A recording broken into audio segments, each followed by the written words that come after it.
Please, this is available through MD1 World. The chapters are available now as we speak.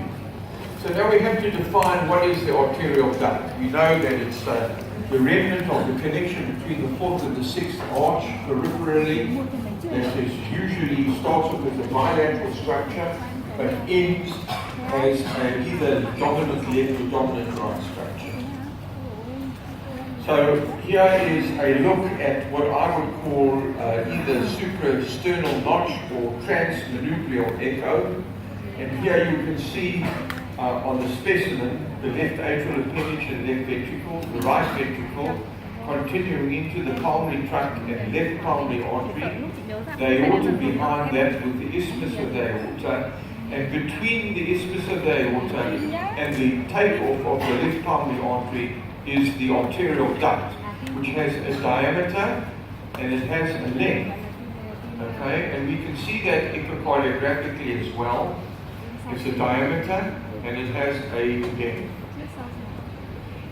And then showing exactly the same features is this arterial duct. And we saw yesterday in the transposition that the ductus was starting to constrict in this pulmonary end of the ductus.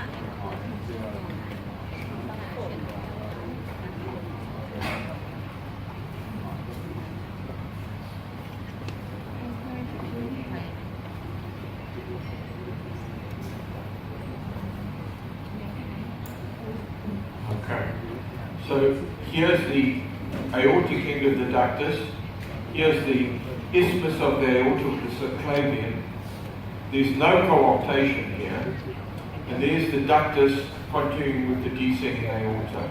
And this is the origin of the left pulmonary artery, so this is the entrance of the duct here. And if this is a centimeter, this duct is about 1.2 centimeters in length, and it's about 6 millimeters in breadth. So it's certainly a big ductus. Here's another specimen showing the same feature, but this shows again the hemodynamics across this, and you can see the origin of the ductus coming in here. This color is very important in terms of quantitation of the ductus, because there is no high velocity across this ductus. So there's low pressure difference between the aorta and pulmonary artery. Okay, so there must be elevated pulmonary artery pressure because the duct itself is not very large. And if we look at this end of the ductus here, let's just go and look at that there. You can see the red flow coming into the ductus, and the blood is traveling in this direction, and the blood gets faster and faster and faster, and at this point here it aliases. And so at that point here you see where it's yellow going to blue, that's 64 centimeters per second. That's called the aliasing velocity. And if you take the radius to the point of the jet over here, and you take that, you can calculate the amount of flow coming across the ductus from the formula 2 pi r times the Nyquist limit. And you do it in centimeters, otherwise you get the decimal place at the wrong time. And it tells you what is the cardiac output coming across there, and you can divide by the patient's body surface area and get an index measurement of the finding. I didn't put that in the talk because it's echomorphological correlations, but I thought I'd tell you about that. Here's the Pisa, and I can now put this into play, except that's what happened when we put it into.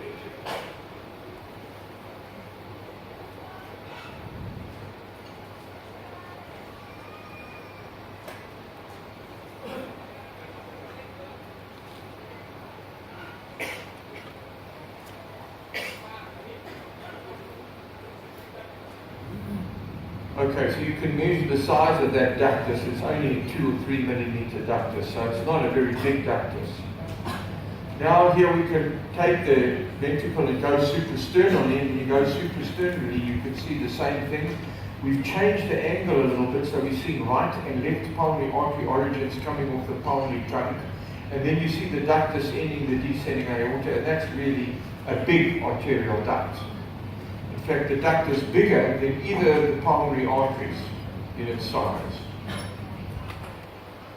We can look at the heart, especially in small babies where they're on a ventilator and their lungs are distended, you lose the surface area, but the heart on the diaphragm, on the tendon of the diaphragm, never has lung in between it. So if you come subxiphoid or subcostal in these babies, you can get to see beautiful pictures of the aortic arch in babies, and there is the arterial duct over there.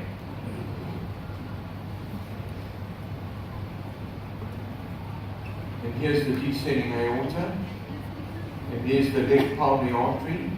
So the duct is between there, and it looks like there may be some closure of this ductus at the aortic end of the ductus. Here's a baby on a ventilator with a giant ductus. You see the ductus here. Here's the ductus. You can see this is a high-frequency oscillator ventilator, and you can't even see the scale on this heart until I zoom it in. And you see the left to right shunt at low velocity, which tells you that the duct is that either there's tremendous pulmonary hypertension or that the ductus is widely patent. And I would say that in this situation, it's likely that there was a lot of a widely patent ductus in this patient.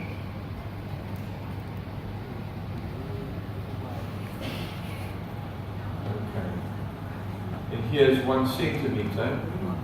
Between here and here is 1 centimeter. So this is a very, very small baby. Now there we're looking at the length and breadth of the ductus, and we're also looking at something that I'm not going to be talking about a lot, but morphologically, if you look in the abdominal aorta here, you can see that there's prograde flow and then there's retrograde flow. This is a reflection of the size of the left to right shunt. Okay, there you see that the ductus has got no acceleration on it, it's low velocity, and it's much bigger than either of the pulmonary arteries.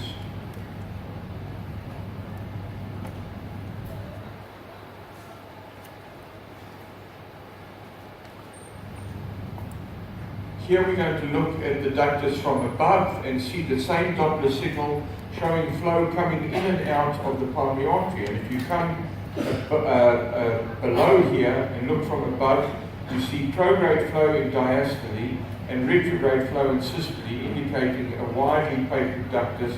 Here this little red flow shunt indicates the duct.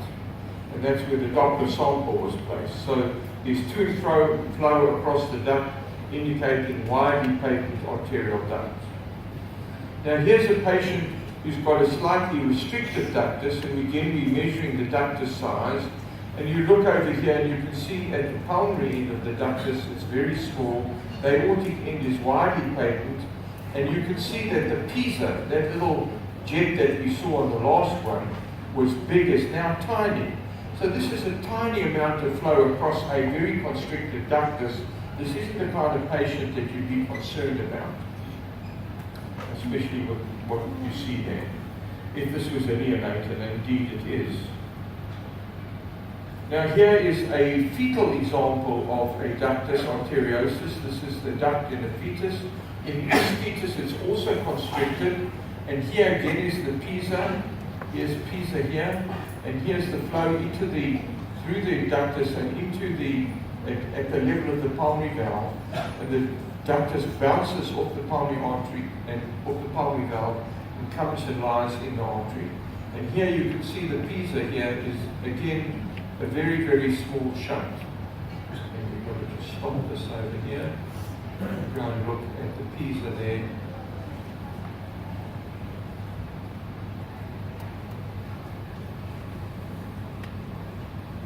Can't see it anymore. Let's see, is there another beat? Yes, there we go.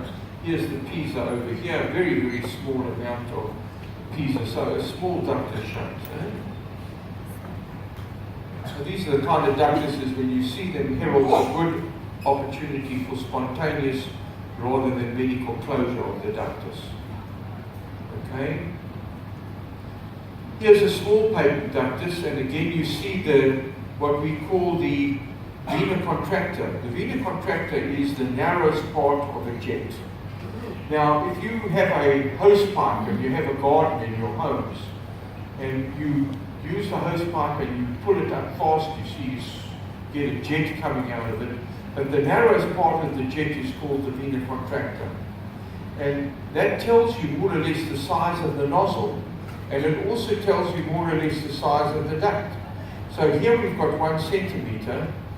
Let's see whether that worked there. Okay. Okay, and look at the size of this ductus. It's tiny. Obviously, you don't want to be concerned too much about the ductus. Look, there it is. It's less than 2 millimeters, maybe even smaller. Okay? Look how small the ductus is. This is the jet. Here's the Pisa. And there's the dimension of the ductus. It's less than 2 millimeters in size. And for a child this size, that isn't a very big duct. Now, so we've been looking at this so-called Pisa. Pisa stands for proximal isovelocity surface area. Okay? So here's the duct here in a big ductus. And when you see a big ductus, you will see no Pisa. Here's no Pisa. Okay? When you see a moderate ductus, you see moderate Pisa. And when you see a small ductus, you see small Pisa. You also have no vena contractus, moderate Pisa contracta, and small vena contracta. And the Doppler here shows retrograde aortic flow, some retrograde aortic flow, and no retrograde aortic flow. So you can now assess the size of the duct. Don't take your picture yet. First of all, we'll take the echo pictures off here. And I think that's it. Now you can take a picture. Okay? So small, moderate, and large ductus, they have a dashes approach. Okay? Alright. Alright, so that's simply what we saw about the duct, as a simple duct for the evaluation. But the ductus is a complicated structure. You know that there are 4 ducts in the fetus. There are 2 venous ductuses called the ductus venosi, and usually the right one accreases and the left one remains. And there are 2 ductus arteriosi, usually a right ductus and a left ductus. And usually the right ductus disappears and the left remains. But if both remain, then there's no source for developing the central pulmonary artery. So here, we saw this before, but you can see on this heart, there is the right aortic arch. You'd expect a right ductus, and there's the right ductus going to the right pulmonary artery. And here is the remnant of the left aortic arch, the brachiocephalic artery. And off the base of the brachiocephalic artery is the left ductus, and it is feeding just the left pulmonary artery. And there is no central pulmonary artery in this patient. And here is a patient with that kind of pattern on it here. There's the right ductus, the arch is going this way, and there's the right duct over there. And here is the left innominate artery here, there. And here is the left ductus on this side. So just let it go into play, and take the labels off both of them, and then you can see that there. So, we go right ductus, stop it. Let's stop this one too.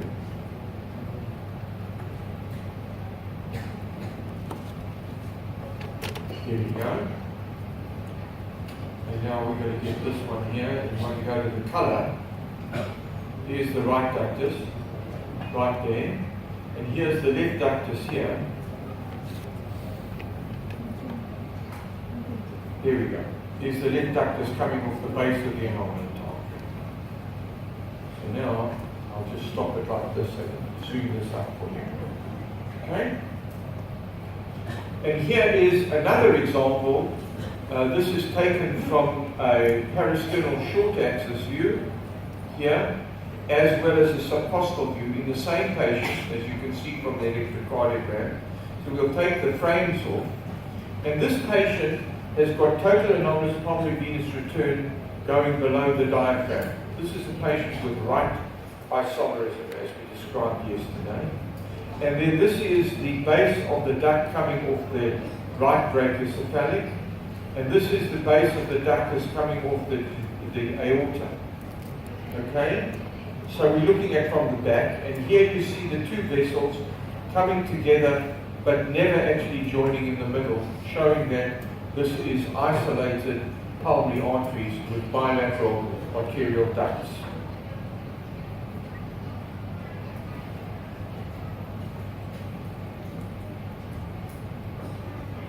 Okay. This is another thing that you'll see sometimes. We used to call this a vascular ring, vasodilatoria. And here's a right aortic arch with the ductus coming off the base of the left subclavian artery. Here's the left subclavian artery going behind the trachea and coming in and supplying the pulmonary trunk. And this patient has got tetralogy with pulmonary atresia, so this is the sole source of pulmonary blood flow in this patient. Okay, so this is a very dangerous thing to have, and you need to put in a shunt and remove the vascular ring here. So here is an equivalent echocardiogram showing the origin of the aorta with the left innominate coming off it, the left carotid artery, the left subclavian, and off the base of the brachiocephalic, the ductus arising and feeding the pulmonary arteries. So from all of this, it's pretty obvious that the ductus may be very simple, but it may be also quite a complicated thing. Here's a patient who's got a left aortic arch, but the ductus is coming from the base of the right innominate vessel, and we're looking at this from the suprasternal notch, so we can take the little frame away, and you see here is the duct going to the pulmonary artery, and here is the aorta going to the left side here. Here's the left superior vena cava and the right superior vena cava, and here is an echocardiogram showing the left arch with the right duct coming and feeding both the pulmonary arteries. We'll put that into play here, and there you see the right ductus filling both pulmonary arteries. You can also see the superior cava next to that structure over here. So there's the arterial duct.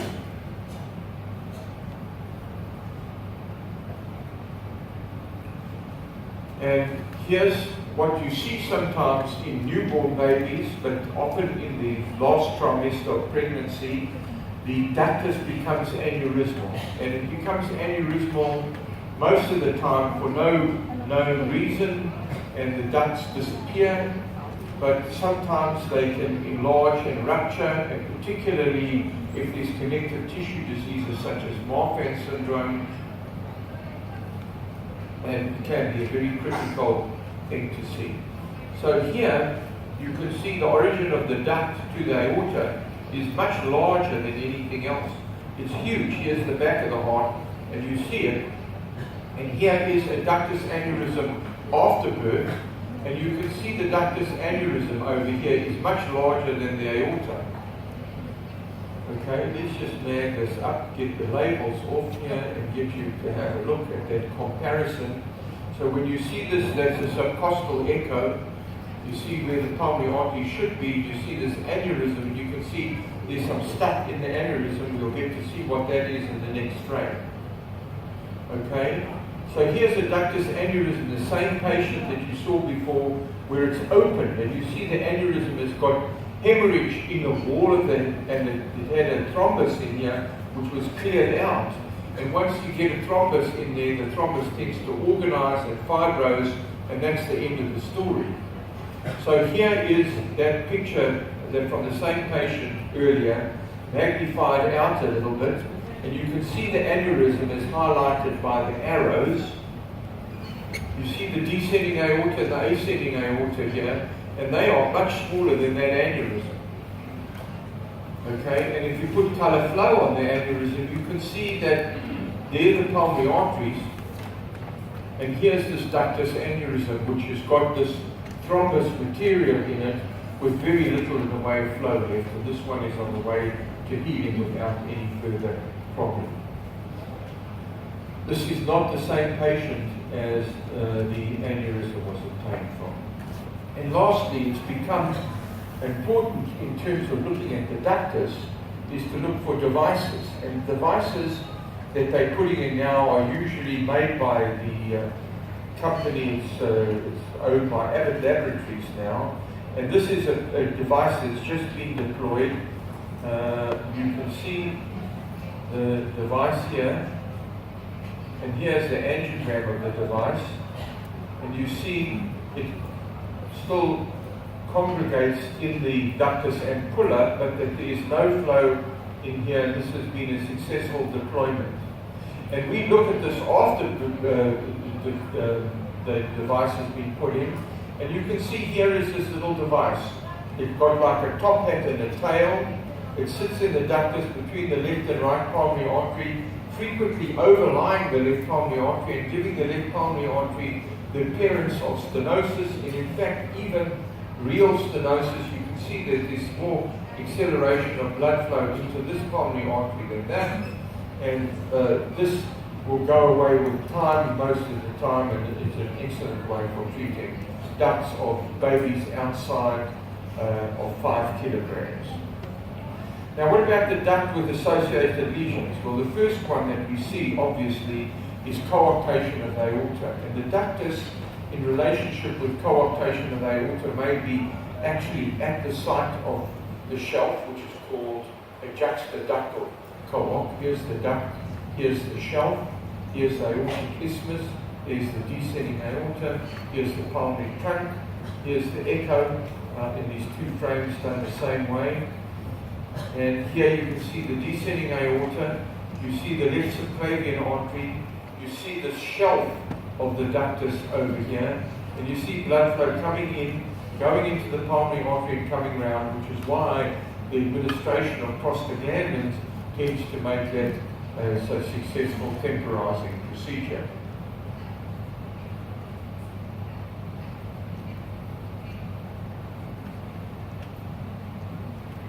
So here's another one showing the duct and the descending aorta, and there's the coarc at the level of the shelf, is at the ductus origin. You can see the shelf here, and you can see the shelf here. Here's the aortic arch with the brachiocephalic, carotid and subclavian arteries here, and here's this well-developed shelf with already sites of closure of the duct. Here's what we call a preductal coarctation. And look and see what the prostaglandin effect is here.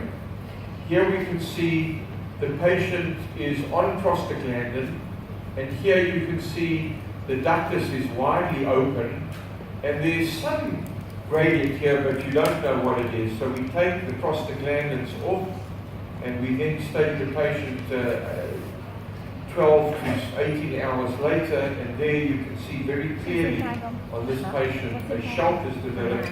We send these patients to surgery.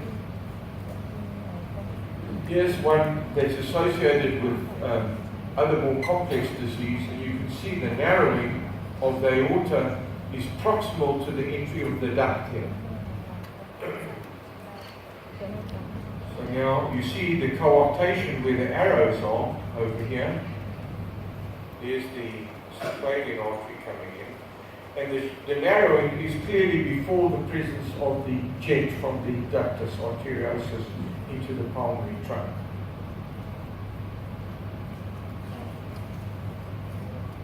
I think you see the shelf much nicer over here with its magnified up. This is a ductus in tetralogy alone. I haven't quite got this in the same right format, but you can see here's the arterial duct in various different positions. I put that in especially for you guys today.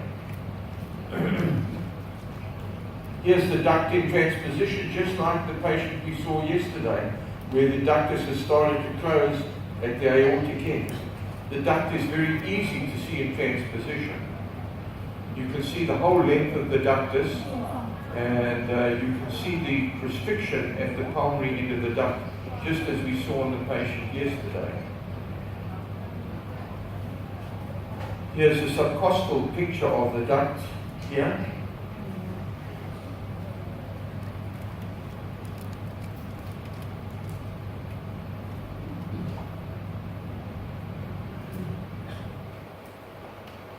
And this is a patient with pulmonary atresia. When there's pulmonary atresia, then all the blood flow goes out the aorta, and the blood to the pulmonary arteries comes through the duct. So it's a much more vertically oriented duct. So the duct comes in higher up, and it is often tortuous, as you see there. So there's the example of pulmonary atresia with tiny pulmonary arteries here. And here's the arterial duct supplying them. And this is what it looks like after birth, both in black and white imaging and with color. And we'll just zoom in on this so that you can see that a little better there. Why they did that? My fault.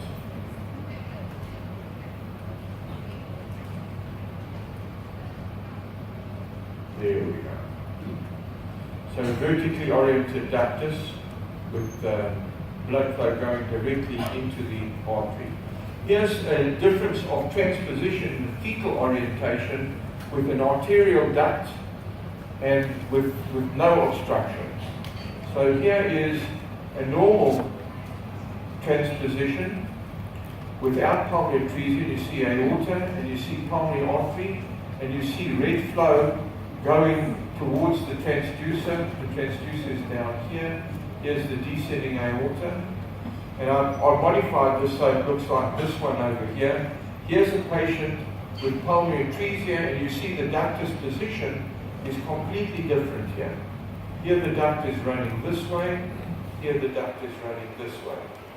So that clearly indicates on the fetal level the difference between ductus-dependent circulation and normal pulmonary artery flow in transposition and in pulmonary atresia.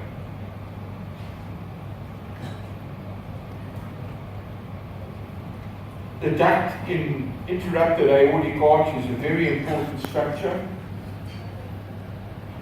And you can see here, here's the duct feeding the descending aorta, here's the ascending aorta. This part of the aortic arch is absent. We're looking at this from the head and neck, so I'll take the pictures off so you can see it very nicely. And you see the pulmonary trunk going through the ductus. It left subclavian arteries here, so this is what we call type B aortic arch interruption. And there's the descending aorta. And here is the innominate vein, the left carotid artery, and the left subclavian artery coming into the descending aorta. And there's with color flow. And here is the subclavian artery entering in here, and what is left of the ascending aorta coming up in this region here with the giant ductus with flow coming down and supplying the descending aorta.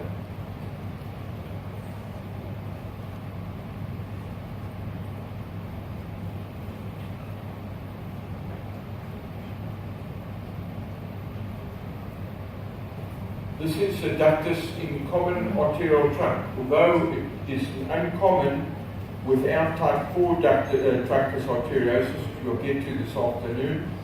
The ductus, it does occur in cooptation, but ever so rarely, but you can always see it, and it's something that you have to work out. Here's the common arterial trunk with the vessels, the head and neck, there's the arch, here's both pulmonary arteries, and here is an arterial duct, here seen in transposition as well, in truncus arteriosus as well. Now, other aortopulmonary stents, this is common, this is what we call an aortopulmonary fenestration or aortopulmonary window. This one is associated with an interrupted aortic arch called Berry syndrome. And you see here is the communication between the aorta and the pulmonary trunk. And you can see this on echo. I have several examples to show you. Here's the slice through what you saw here. This is aorta, here's pulmonary artery, and here's the window, and here's the echocardiogram. And you can see between these two little arrows the area of the communication, a very large communication. This tremendous pulmonary hypertension and needs urgent surgical attention. Here's one at the gloves and surgery, and you can see between these arrows here is where the window occurs between the aorta and the pulmonary trunk. And here is the window on parasternal short axis. You see this is a much smaller window here. These now can be closed with a device, so you don't have to go to surgery if you don't have an arch problem. Very good results with that. And here's one showing the window on the inside of the pulmonary trunk, and a very small window seen surgically, echocardiographically as well. There's the window there. Very small window as opposed to the very large windows that we saw earlier on. And then they are associated with transposition windows. So here is a patient with the right ventricle continuous with the aorta and the left ventricle continuous with the pulmonary artery and a window. And here's the echocardiogram. This one is a subcostal sagittal cut. Here's right ventricle to aorta to descending aorta. It's left ventricle to pulmonary artery, and there's the communication, and here's the left atrium and the right atrium. And in parasternal short axis, you see the aorta to the descending aorta, the pulmonary trunk, and the window. Clearly a case of transposition with aorta pulmonary window, and these are all part of the 6 conotruncal defects that we know about. Tetralogy, transposition, double outlet, truncus, aorta pulmonary window, and origin of a pulmonary artery from the ascending aorta. Those are the 6 conotruncal defects. And with this also, there is often anomalies of the coronary arteries, because the coronary arteries are related to the development of the